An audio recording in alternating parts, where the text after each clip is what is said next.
kita nak bagi free terhad ah 3 orang je. Okey deh, ramai nak tanya deh dalam video. Jadi biarlah kita nak belanja setahun sekali. Setahun sekali ni terhad ah barang ni. Ingat nak beli 5 biji seorang. Beli 3 biji dah rasa. Mari deh, mari sini.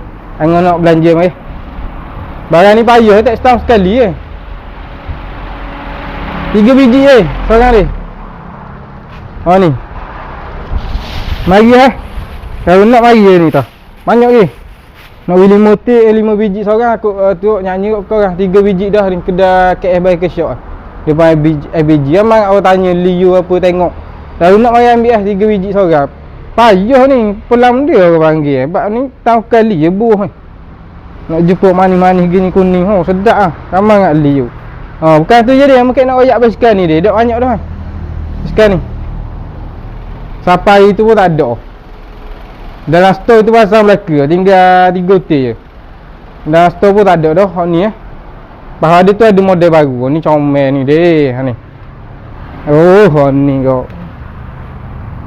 Memang murah sangat kita nak win ni.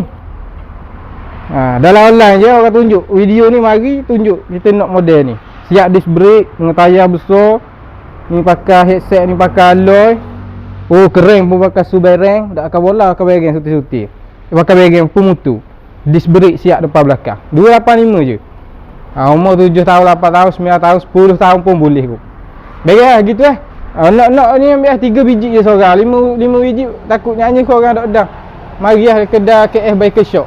Berhadapan IBJ MRSN. Nampak je orang jual kuih tu, air balang depan. Betul tu ngadak je. Bereng deh.